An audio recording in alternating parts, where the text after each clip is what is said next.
Философијата е најстара и најразвиена наука која има различни пројави. Философијата е особен вид на интелектуална дејност на човекот. Силата на умот на философијата е насочена кон сознавањето на светот, на човекот и на формите на човековото живење и действување. Терминот философија значи филија, љубов, софија, мудрост, љубов кон мудроста. Терминот философија го создал Питагора. Предмет и задача на философијата е осмислување на постоењето, откривање на суштината и смислата на постоењето на светот и на луѓето. Философијата понудува основни сознанија кои ги разработуваат и прошируваат посебните науки. Философијата се истакнува како врв на сите сознанија, кога таа е синтеза на сите сознанија кои ги има човекот за животот воопшто или за некоја одделна област. Философијата е блиска со животните сознанија, зборуваат за животните потреби. Творештвото служи за градење на светот во кој живее човекот.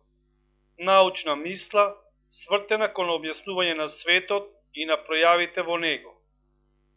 Разликата меѓу философијата и науката според Бертранд Расел се состои во тоа што науката е она за што имаме точно знаење, а философијата е она за што се уште немаме точно сознание. Философијата е од голема полза за да ги одржи живи размислувањата за нештата кои уште не се достапни на науката. Покажува дека постојат нешта за кои мислевме дека имаме знаење, а всушност немаме.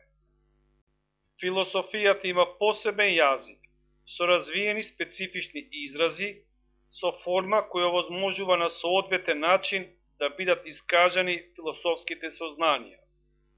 Философијата ги истражува проблемите на битието, суштеството, смислата на постоењето, можноста за сознавањето.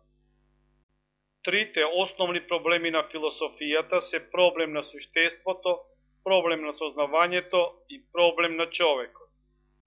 Кај мислителите не се среќаваат еднакви решенија во философијата, напротив, постои плурализам во решенијата на философските проблеми.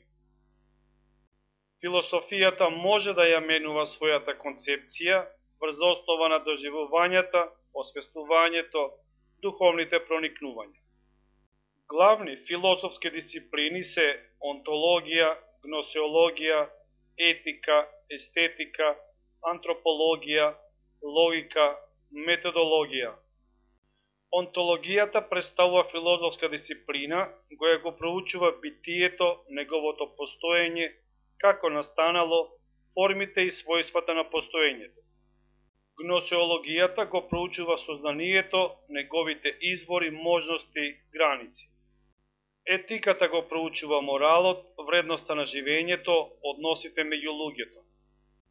Антропологијата го проучува човекот, смислата и формите на неговото постоење. Естетиката го проучува творештвото, убавите доживувања, процесите и делата на уметноста. Метафизиката е исто што и онтологијата, го истражува она што е позади постојното, позади физичкото. Философијата се појавува насекаде во човечкиот свет. Постоењето на философијата е знак на висок степен на човечкиот развиток. Предпоставките за појава на философијата се развиен начин на производство, сестрана култура, развиена религија, изграден јазик и уметност. Појавата на философијата нема само локално значење, таа има општо светско значење. Идеите на философијата од дамнешни времиња не се застарени и надминати, тие се уште може да бидат актуелни и ненадминати. Во историјата на философијата се учи како се раѓале идеите на некоја епоха и култура, какви се идеите на одредени мислители, какви филозофски системи постојат и како се создадени, како се ширила философската култура низ вековите. Историјата на философијата нема цел каде завршува. Од самите почетоци на философијата се смета дека е присутна целата вистина и секогаш преостанува нешто, некое прашање кое се уште не е отворено.